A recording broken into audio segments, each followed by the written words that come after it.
And we're live. How's it going, everybody? I am just now breathing again from one of the more exciting tanking efforts of the season. I tweeted out earlier, I'm already too old for this stuff. We've had, what, 4 overtimes in the last 4 games because of the double overtime with Chicago. So, hey, Lakers, if you're going to lose, go ahead and lose the occasional blowout. That's all I ask. Yeah, seriously. I'd be all right with that. We Maybe have against the a Cavs. guest among us tonight, all the way from Australia. We have Arthur, who famously has a cat on his avatar. Arthur, say something about your what brought you to Laker fandom. You know, considering you're so far away from Los Angeles, and then what else? What brought you to Team Tank?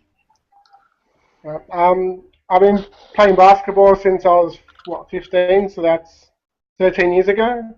So I've been following all the major teams, and then I think around 2001 started following the Lakers, and Kobe Bryant's been my favorite player.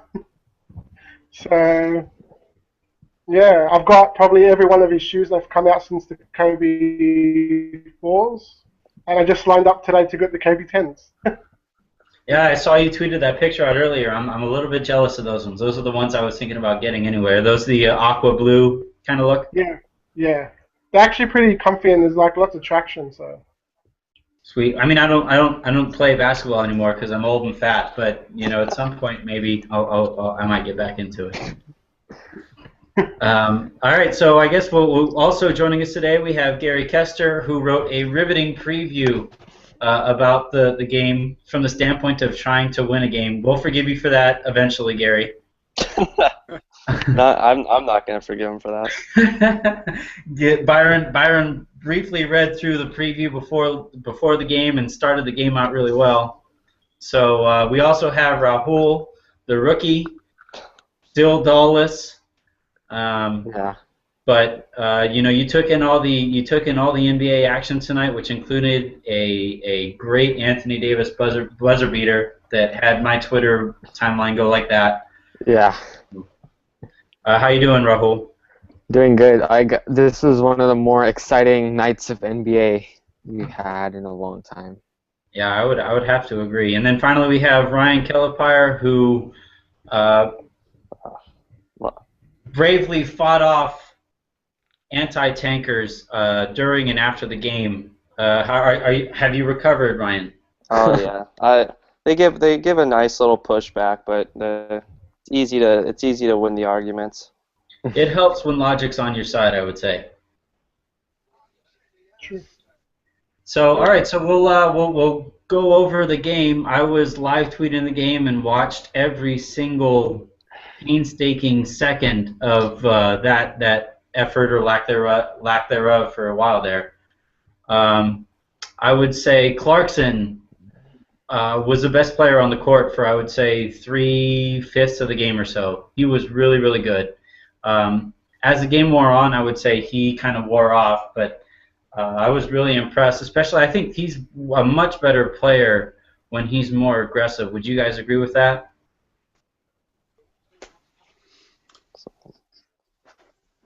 Ryan, go ahead. He was pretty good. I thought the best player was Kelly, though. I mean, he had his best. I mean, I didn't want him to have a good game, obviously, because we need to lose this game. But he shot 5 of 6 from 3. He didn't play good defense on Tobias Harris, but again, he's out of position. He shouldn't be guarding a guy like that anyway. And then he had the Dirk fadeaway where he got the and-1. So yeah, Clarkson and Kelly, I thought were like the 2 best players in this game. And then Boozer was solid, unfortunately. And then Lynn fans are probably gonna bring up this game every so often because he played pretty well. I mean, Lynn was pretty good. The thing with Clarkson was, playing the small forward. For whatever reason, Tobias was floating a bunch. I noticed throughout the game defensively, and Kelly had a bunch of good open looks. I think he hit 5 3-pointers in the third quarter. I think I saw you tweet earlier or during the game that Kelly or that Ryan Kelly is one of your favorite players, Ryan. But after that effort, that you have to do some serious thinking about it. We lost, so I'll forgive him. But if we would have won that game, I would have had to move him down my list. Right, right.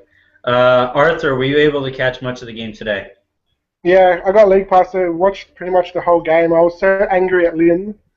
Oh, I was like, why are you playing like so much? But you got to give credit to Byron Scott for putting in Clarkson at the end and not Lynn. So. Yeah, that had been kind of a troubling trend, hasn't it? Where where in a closer game he's gone with Lynn. I think against Milwaukee, wasn't it? Lynn got the lion's share of the minutes in a closer game, and after the game we all kind of said, well, that's not what we're trying to do. We don't need to win these games. It was kind of funny. They brought in the bench unit, and the bench unit was so much better than, I mean, not necessarily the starters, but definitely the bench unit from Orlando. And it was because it was basically a starting unit. You had Lynn, Nick Young, Wesley Johnson, Carlos Boozer, and Ed Davis, which, I mean, if we're all being honest, that's the better of the two units, wouldn't you say, Gary? Easily, yeah. Well, against Milwaukee, Lynn played 30 minutes and Clarkson played 23. So right. It was sort of turned around this game, which helped us. Yeah, I mean, I think you do have to give Byron a little bit of credit to really sticking to his guns in terms of playing the younger guys and getting them the reps in these late game situations. Because he could easily, if they want to win these games, sub in some of those second unit guys like Nick Young, Boozer, Ed Davis.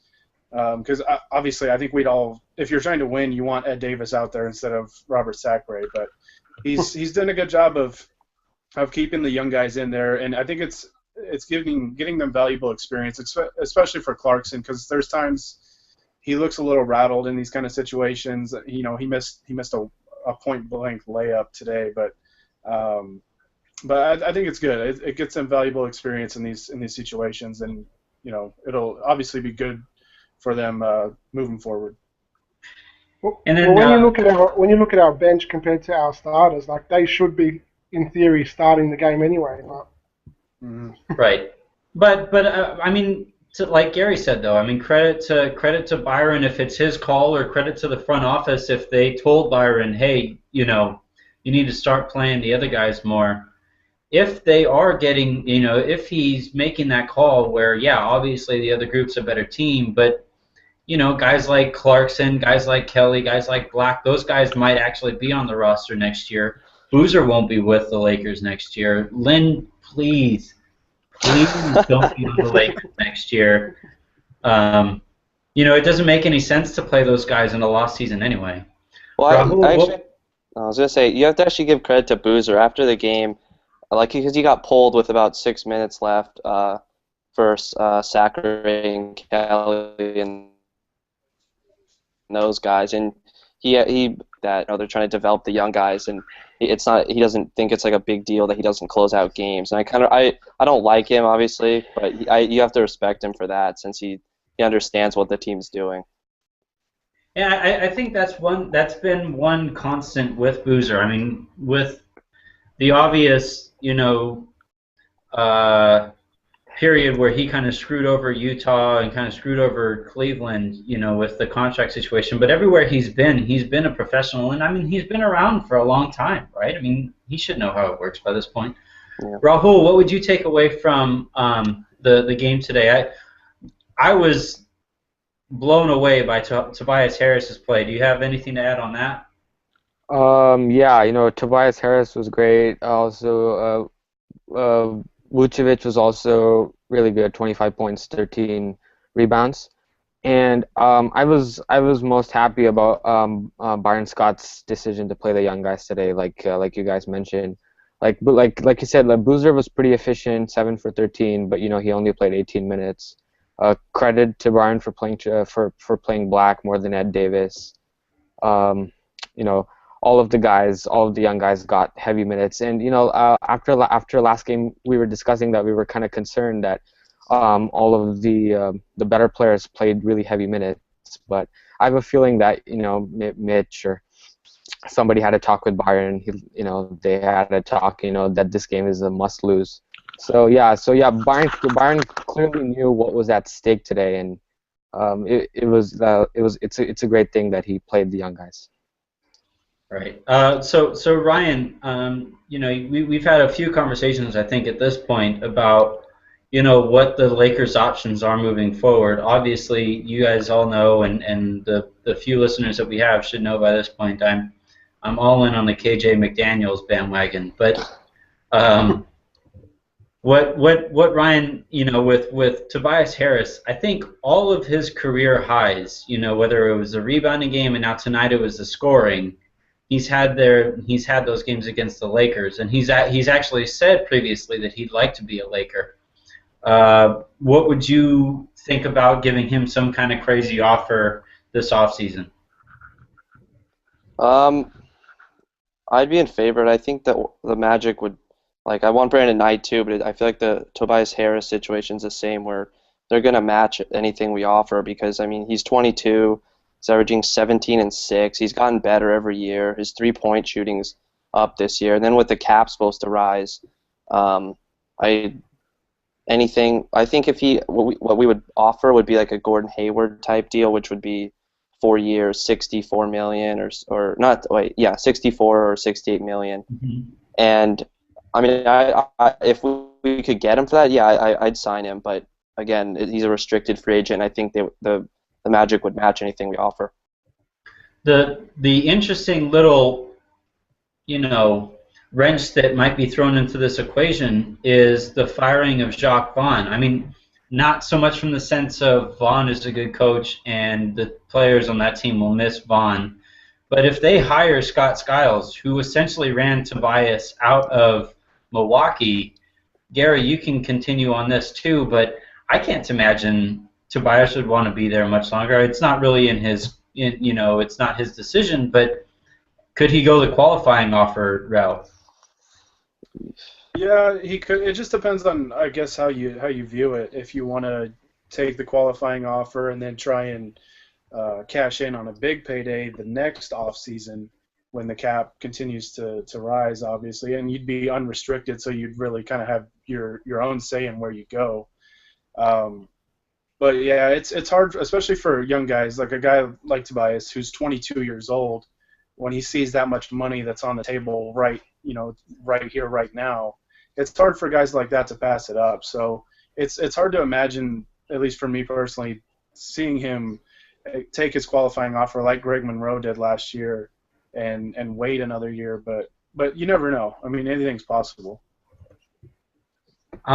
Sorry to interrupt here, but former Laker Farmar has just signed with the Turkish club Darüşşafaka for $200,000 per year. Wow. That's crazy to me. That's nuts. He was making what, $2 or $3 million this year, and he couldn't find another job here in the States. That's nuts. Sorry for the tangent. That's kind of surprising. It's like he's probably better than a lot of the backup point guards that some contenders have. If I were the Cavs have Dellavedova, and he's not. He's at least terrible. You look at other teams. Detroit. I would have bet that he would land there in Detroit when Brandon Jennings went down. But I guess they feel content with DJ Augustine. But 200,000. It's hard for me to believe that he couldn't find a more lucrative offer here. Well, he's in his prime too. He's not overly young or old. He's what is he, 27, 28 years old now? Mm-hmm. And he's in his prime years, so you're getting really the best basketball he's gonna put up. And he played really well last year, and I thought he was solid this year. It's kind of surprising that nobody took a chance on him. Right. I was gonna say, you have to keep in mind that he's still getting paid too from the Clippers, so the money factor that's not a huge deal. Yeah. Well, what I'm looking at, I don't know if I'd have to research it a little bit more, but I don't know if that was $200K per year, moving forward, right? Like that would, if it's 200K for the rest of the year, then whatever. Yeah, like you said, he's getting paid anyway by the Clippers. But if he's getting 200K, for the next couple of years, I'm surprised he would tie his hands down like that. Considering I would say he could probably get a more lucrative offer in the NBA. I mean, I would still take 200,000 a year, but What's that? I'd happily take 200,000 a year, but Yeah, I mean, I would agree as well. So Arthur is something of a capologist for us here. He's done a bunch of research, trying to figure out what the Lakers' future might look like moving forward beyond this offseason. Arthur, what kind of findings did you came across your plate while you were researching? Well, pretty much we'll have around 25 million next year, but then that's if we renounce our mid-level, our biannual, and any other of the disabled player exceptions or whatever. But we can sign our rookies after we go use all our cap space up. So it's something to effect of an early bird right? Where I mean they obviously haven't played for any other team in the NBA, so. Yeah, because I read Larry Kuhn's website. Pretty much, he says you still hold of 525,000. So if I factor that into our situation next year, then yeah, if we renounce all our cap holds, then we are 25.9 million roughly, I think. Right. It's kind of up in the air for the sake of if the Lakers make a trade, which we'll talk about in a little bit with this whole Ish Smith ordeal that's going on. But I mean, the biggest thing at the end of the day, and Ryan, you were talking to a couple people on Twitter about this after and at the very end of the game, is somehow I'm lost as to how anti-tankers think that this draft or trying for the draft somehow precludes them from bringing in other free agents when it honestly helps them, right? I mean, if we have early bird rights and they're going to be signed to short, to low salary deals anyway. I mean, Ryan, speak to that flexibility a little bit. Well, basically, rookie contracts as a whole are pretty cheap. It's about like the same. Depending on which pick it is, it ranges anywhere from, I think, like, here, I'll get the actual numbers. They have them on Draft Express. Like the first pick, for example, would get 4.7 million. The second pick, 4.2, and then all the other ones are below 4 million. And for a guy to pay that that's like signing. That'd be like signing like Jordan Farmar, for example, got 2 million this offseason. It's very similar to signing a guy like that. So it's like. Adding a top pick like that doesn't affect your cap situation. I mean, it's a very small impact, and you like you have that you basically like we had to do that with Randall last year. We had to wait to sign him before we had to use our cap space before we signed him to preserve our space basically. But so yeah, what people are saying on Twitter was. Oh, a top 5 pick, like who wants to come play with a top 5 pick before they become a rookie or before they even get to their second year? And the point is, like, it doesn't matter because you can still, like, in the meantime, we'd still have 25 mil in cap space. You can sign free agents with that and then hope that Randall and the top 5 pick develop. Or what you could do is wait until 2016 when Kobe's off the books and sign 2 max free agents that offseason and still have the top 5 pick and Randall. And if they're developed and they're good players, I mean that team would be it'd definitely be a contender. Right. And I mean at the end of the day, I don't know about you guys, but it was I hate to call it exciting, but I was openly rooting for bits of that game. When Oladipo had that breakaway there at the end of, when he stole the ball, and that was kind of the dagger. As he was going down the court, I was jumping all over the damn place. Well, it's because the game was a huge game. I was tweeting during the game that if we won that game, we would have only had a 1-game or one more win than the Magic have. Where now that we lost, they have 3 more wins than us. And to see us outplay a team like the Magic, like if for the rest of the season we'd have to outplay them by 3 games or 4, depending on if you want to tie or have them past us or whatever. But for us to outplay a team like that, I just don't see it happening. Now, if it was a 1-game lead and where we win, I don't know, 7 games the rest of the year and they win 6, and then all of a sudden you're tied and a coin flip determines who gets 4th and who gets 5th, that's a dangerous situation.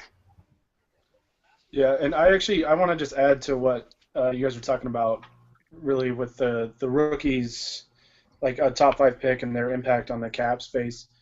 The thing with that is, obviously, you get a cheap deal because, like, when you look at some of the top players in the league right now, like Steph Curry is making, I think, $11 million, and that's like half of what he's worth. And it's the same thing with Anthony Davis. If you strike big on that draft pick, you get a cheap deal. You're getting a guy that's worth a lot more than what you're paying.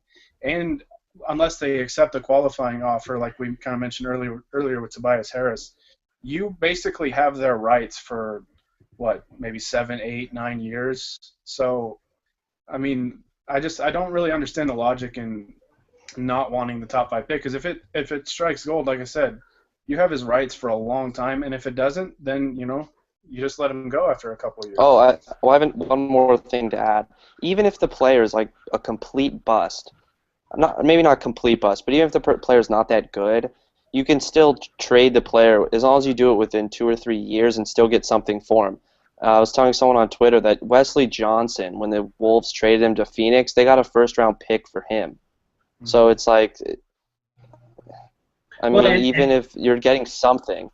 Right, I mean, and Wesley Johnson, but Kwame Brown is like one of the all-time busts that we've ever seen, right? And the Lakers traded an at or near his prime Caron Butler for him. You can go through here. Anthony Bennett was a part of the Kevin Love deal, wasn't he? So the value that you'll get from keeping this pick is critical, and those who say that the Lakers are looking for a quicker rebuild anyway, this helps the quicker rebuild. Not necessarily maybe from their on-court production immediately, but if we lose that asset, not having that asset to potentially move or whatever is not gonna, it's gonna hamper the rebuild. Rahul, I guess we'll kind of change direction here. Ish Smith, infamously at this point, tweeted and then deleted that he's joining Lakers Nation, not to write a la Gary, but to be a Laker. What are your thoughts on how everything's kind of transponded? So he first tweeted it out, and then some people were saying it's fake, but then like you mentioned, like that the tweeting style is really similar to his, and the fact that he said he was hacked means it kind of implies he tweeted it. So I think he did tweet it, and I don't know if it happens today at midnight, but I mean it does have a pretty good chance of happening.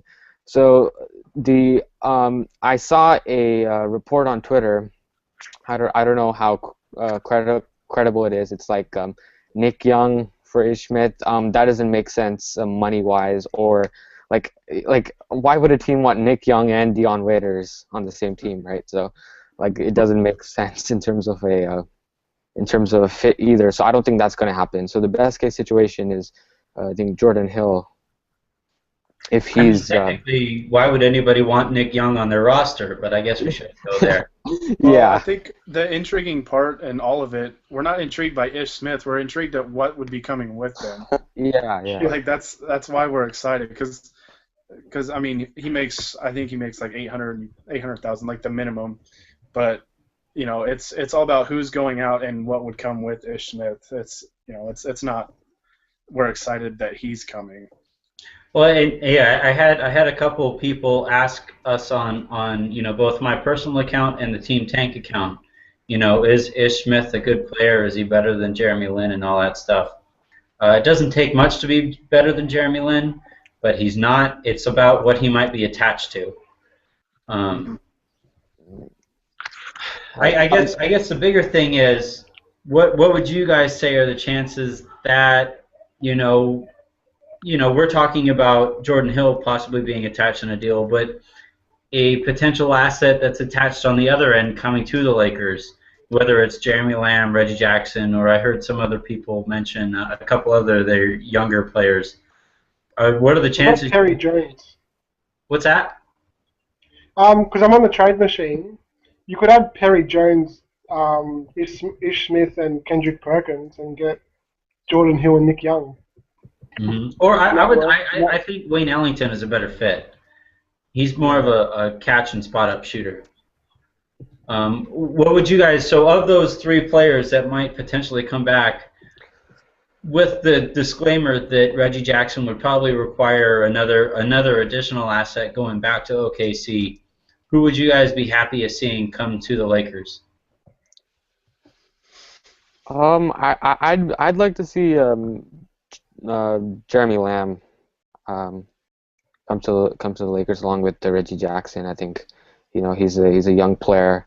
Like you said, he's a great asset. So yeah, I think we want to load our roster up with youth, and I think that would be a good scenario. Well, so you're saying I don't think they'd be able to get both. I don't think if we're talking about young assets, we're either looking at a future first rounder and then one of either Lamb, Perry Jones, or Reggie Jackson. Gary, who would you go with of those three?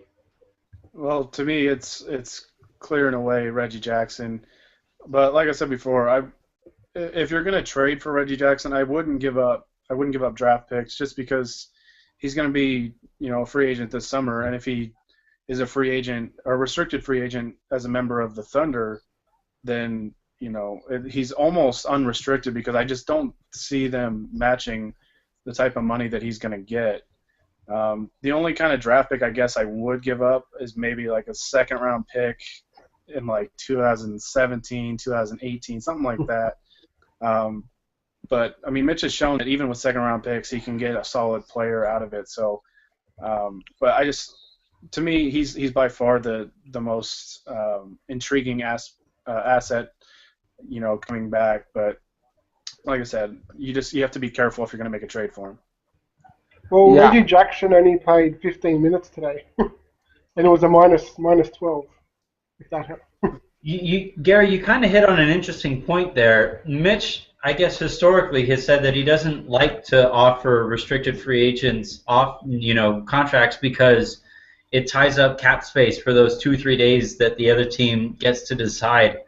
Now, you said he's essentially an unrestricted free agent, which I agree with because I don't think the Thunder are going to match hardly any offer unless it's unless somebody stupidly tries to lowball him. If that's the case, I mean, there's a potential that this might kind of fit a loophole in Mitch's strategy, right, Ryan? Where he's kind of, it might not take the full 3 days if the Lakers offer him some kind of contract. So does the question make sense? Where I think Ryan froze, but does the question make sense as to if the Lakers offer some kind of outlandish contract, and then the Thunder get it and say, well, we weren't going to match anyway, and they just kind of just say, whatever, you can have him anyway. What are the chances of something like that happening? I mean, the Thunder, to me, I don't think they're very high on Reggie Jackson at the moment. Said if you offer, originally I thought Reggie Jackson was going to get like 10 to 12 million, but now struggling, and he's been pretty bad lately. It could go down to closer to 6 to 8 million, and if that's the case, they might match. I mean, if it's like 6 million, and the cap's supposed to rise 2 years from now, they could match. And even if there's any chance, if Mitch's policy is that you don't change the 3-day period where it like ties up your cap space. If there's any chance they'll match, I'm not sure we'll pursue him. But I mean, if you offered it 10 to 12 million, you would probably get him. But also Reggie Jackson would have to want to sign with you too. So there has to be mutual interest. But when you say sign 10 to 12 million, they could probably get him. I'm talking about the timeline, because the timeline is usually where Mitch is kind of hooked up, right? Where he just he doesn't want to have cap space lingering there that he may or may not be filled, because it hampers his options moving forward. Even though he stupidly waited for LeBron and Carmelo last offseason. But I'm wondering if, because OKC probably won't match him anyway, they won't just kind of say no, we aren't going to match, and then a day later they just kind of they waive his rights anyway. Well, I was going to say, if that's the case, there's a chance he might not even offer him a qualifying offer. I haven't looked to see what the value is. I'm pretty sure they will, just because it's the standard thing to do. The Kings did it with Isaiah Thomas, and then they just signed and traded him to Phoenix. But the process still, even if you know there's a good chance they're not going to match, it's still. I mean, I'm pretty sure it'll take 3 days anyway. I mean, I guess if you know you're going to get him, then Mitch probably won't hesitate. But I think it's a little too early to know whether Oklahoma City, like what they're going to match or what they're not going to match. I mean, like I said, for all we know, they might not even offer him a qualifying offer. Right. For me, I think that if they really intended to match, though, he wouldn't be on the trade block. That's my take on it. It's like they wouldn't be. Obviously, you kind of do your due diligence, but it does not. The fit just seems to. I mean, it just doesn't work. I mean, he wants to start, and he's kind of, in a limited role with Oklahoma City, and I think it's the Dion Waiters trade where they added more salary really makes it hard for them to match. I mean, anything, because I find it hard to believe that Reggie Jackson gets less than like $7 or $8 million a season this offseason. Right. Also, I think I was reading this the other day. In terms of draft picks, is it the best thing OKC could offer is maybe a 2019 first rounder? Yeah, well, that's yes what I and read. no, right? Because they can. The Lakers could attach this year's Houston draft pick, right, Ryan? They could agree to swap, yeah. So Right. if they miss the playoffs, let's say, and they have the 14th pick, and the Houston pick's 25, we could agree to swap. Mm-hmm. So in that sense, they could potentially offer, not necessarily an unattached pick, but something like it. I guess the last little tidbit I'd like to hit on here really quickly is, kind of moving forward, what would you guys say is, an important trend that needs to keep up to keep this tank rolling? I mean, obviously, Ryan Kelly playing at the 3 is important. Byron Scott, just coaching period, is important.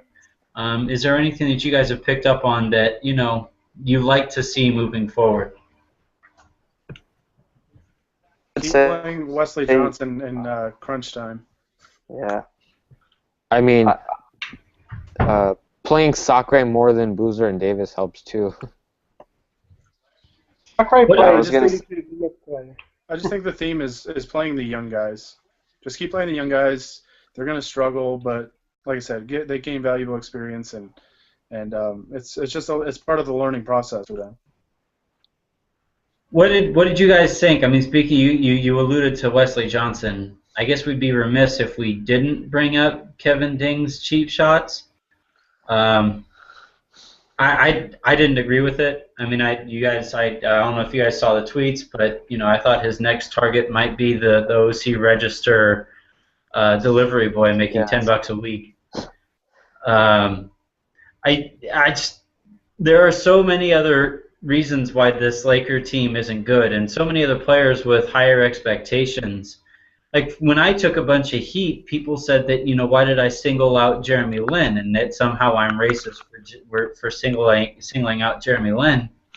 When no, it's about the expectations that he came with his joining the Lakers, right? We thought by this point he would take hold of that starting point guard position, nobody had any kind of expectations with Wesley Johnson. What do you think, Arthur?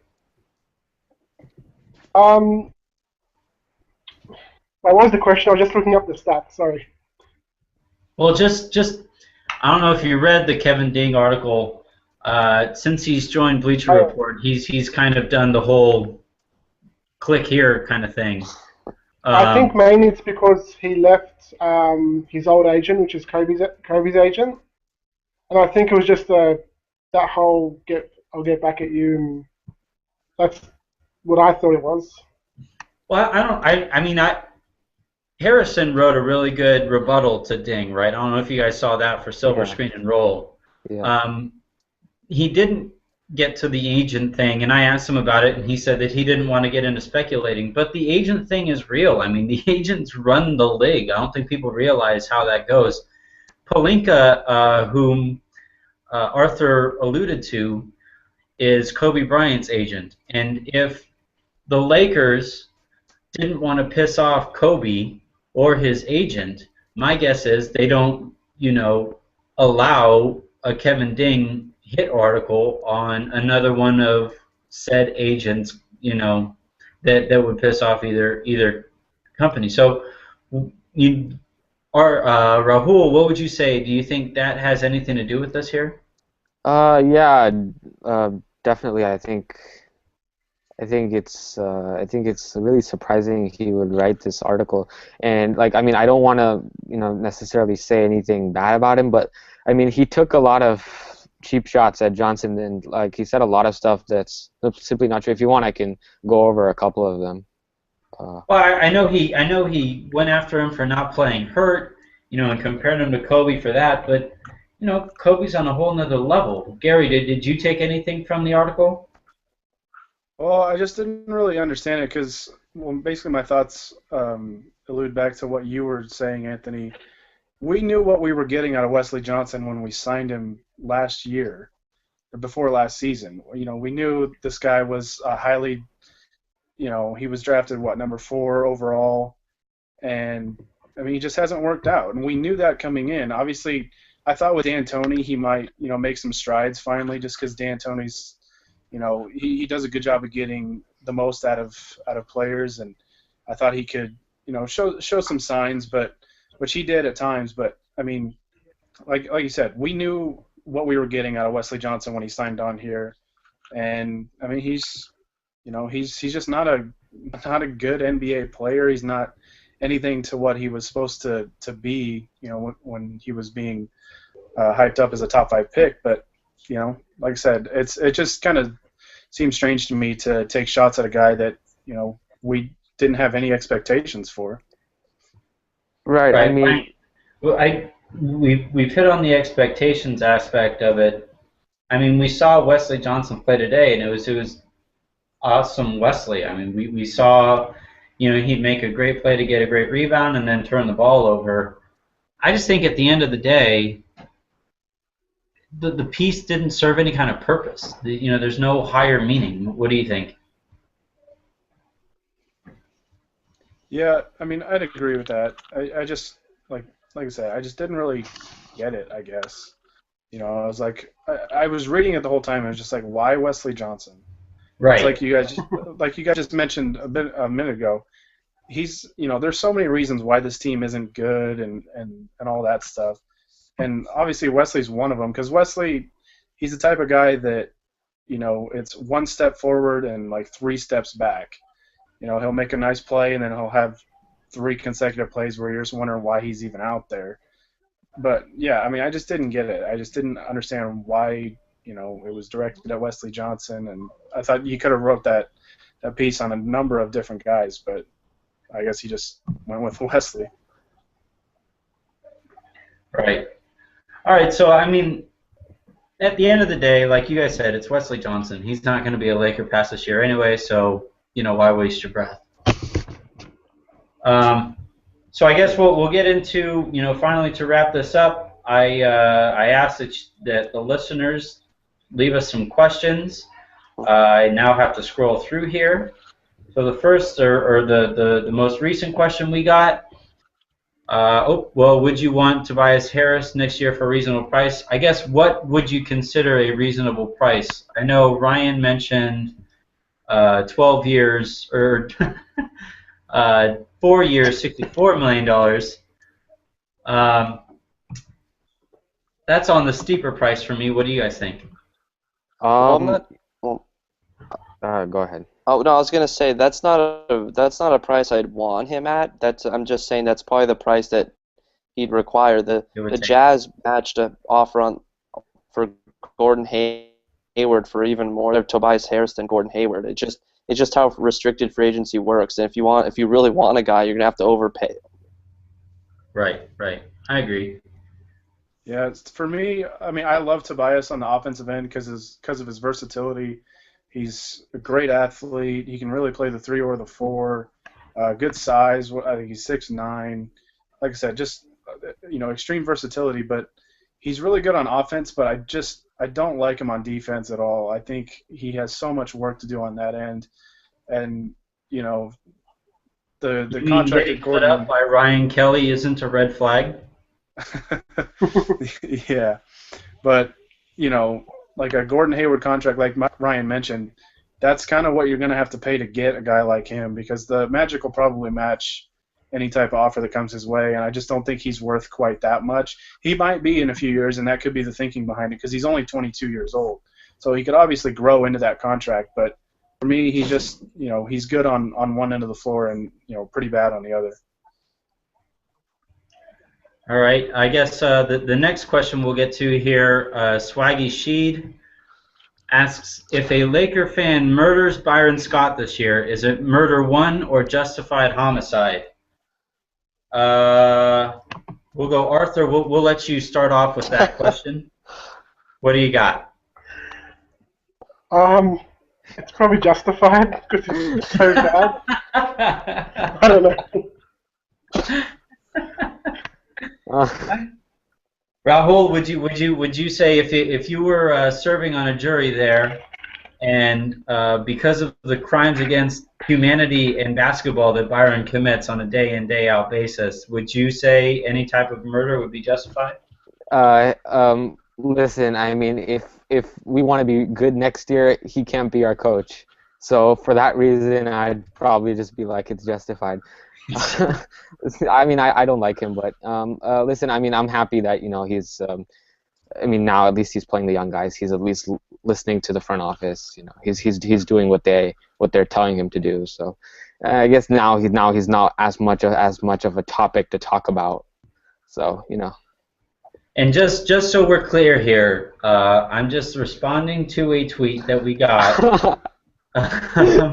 I'd hate for in back-to-back tweets in the last, or in back-to-back podcasts. In the last podcast, I said that I'm pro-bullying, that Lakerella account, and now in this podcast, I guess I'm justifying murder of another human being. So the FBI is gonna be. Guys are taking listeners are listening and think I'm all right with this. I'm not. But I might say it's justified. I guess next question, unless anybody has a counter argument and doesn't think Byron Scott should be murdered. I actually do. Byron, although we obviously don't agree with a lot of his coaching methods, he's still a Laker, and I think the only type of person that you can justify murder against is a Celtics fan. All right, that's fair. That's a good point. So when Rondo broke his face, we were allowed to cheer. All right, and then last question, Ryan. This one is dedicated to you. How much do people who don't understand the importance of tonight's game piss you off? Please talk about this. Well, if they don't agree with the whole tanking thing, at least give some valid arguments as to why you're against it. The ones I see, just to me, they don't make any sense. And honestly, at this point of the season, what else is there to play for? I mean, we're obviously not going to make the playoffs, and with the line between keeping the pick and not being not keeping the pick, like being so thin. It's losing is important. I mean, if this were last year, for example, and you knew no matter what we're getting our pick, then fine. I mean, you root for the team to win. It's not a huge deal. You know, I mean, we're probably not going to win that many games anyway. So it's not. I mean, it's not going to be it probably won't be like a franchise-altering thing. But when it's between getting the pick and not getting the pick, and potentially sending the number 6 pick to a rival, I mean, to me, it's a no-brainer to root for the tank. Right. I just go ahead, Rahul. Actually, I'm not sure if I should talk about this one. It was just it's about a Lakers Nation tweet. Yeah, I just think at the end of the day, I mean, it is tough. We're kind of walking an iffy line here, where on one hand it's about knocking people for their passion about the Lakers. I don't want to root against the Lakers. It did feel weird today when Oladipo had that breakaway, and I'm doing dancing around my living room. And then I sat down and realized I was just cheering for somebody else dunking on the Lakers. A little bit of me died inside. But at the end of the day, when, next year we're rooting for Jahlil Okafor and Julius Randle in our front court, I'll get to be able to say, you know what, it was worth it. I think that's what it comes down to. People need to look at the bigger picture. Right. Well, and something nobody really talks about, I think, because everybody assumes that we're going to land one big-time free agent this offseason. What happens if we don't? Obviously, you'd want that pick to fall back on as some type of reward for being so bad this season. Because if if we the pick ends up 6th and goes to Phoenix, and then we don't get any free agents, then, I mean, we're delaying our rebuild by, maybe 2-3 years. So that pick is kind of a safety net in case, you don't get a good free agent. Right. And I don't know. At the end of the day, it's what's best for the Lakers. I think if a fan can't come to grips with that, then I think that's more on them than anybody else. Yeah, and another thing with free agents, you need to kind of build a foundation to entice them. Like with this current roster, a guy isn't going to just come over just because we're the Lakers. You got to have some kind of promise and some kind of ability to show that, hey, we're moving in the right direction. If you don't have another talented player coming in, like a top 5 pick, then it just takes away from the appeal. Because a lot of this roster is going to be gone after this season, anyways. So what's the point of winning games now that don't matter? Right. I completely agree. Also, can I just quickly butt in? Next year, if we have our 4 first-round picks, 2 first-round and 2 second-round, our roster will stand at 11. So potentially we can only offer 2 or 3 more contracts to get to our limit anyway. So it's not like we can get like 3 or 4 extra people. We can probably only get two maximum free agents. Right. So should we just offer that little bit of extra money to this off season, Go ahead, Rahul. So this off season, we have a 25 million in cap space, right? This off season. Right. That's the estimate right now. So let me just be optimistic. Let's say we draft Okafor. So, and let's say we want to go after Dragic. So Dragic would take up what, 16, 17 million a year? I think so. He'd take up about 17 million. I think a little less than that, to be honest. Yeah, 16 million for Dragic seems pretty cheap. All right, so he'll take up 15 million of that 25 million. With that additional 10 million, would you bring up, a bunch of 3 million guys, or would you go for a really solid 10 million plus player year, maybe Gerald Green? Gerald Green at 10 million seems pretty high too. One guy is from the Bucks game that really stood out was Chris Middleton. He's a really solid small forward. He shoots well from the perimeter. He's a free agent this offseason. I wouldn't mind a guy like that. And the price, he'd probably get maybe 6 to 7 million. And again, It just depends because the front office this offseason, they weren't willing to go after guys like that. They didn't even try to go after Isaiah Thomas, who they could have gotten for $6 million a year, which would be a bargain. And they didn't go after Lance Stevenson. They didn't go after mid-tier guys. Kyle Lowry in there Yeah, too. well, and if they do that again this offseason, the only guys I could see them pursuing are like Greg Monroe and Rondo and Dragic. And then if they miss on those guys, and they have to be, if they're not willing to go for the mid-tier guys like Middleton or Gerald Green, we're not going to be good next year. Right. Well, I mentioned this to Anthony before we went on or went live, but the Lakers had Gerald Green on their summer league team and chose Jason Capono over him, a few years ago. So even if he's an unrestricted free agent now, I don't know what makes people believe that they would go after him now when they, had him on their team basically and just let him go. Yeah, I mean, there's something to that, but I would also say, I mean, the more optimistic view of that is to say, they might have learned their mistake and say, holy cow, how did we keep somebody who's no longer in the league and is laughably bad over somebody who's a rotation player on a prospective playoff team? So. Also, and also, I think. I read Brett's thing yesterday. You go.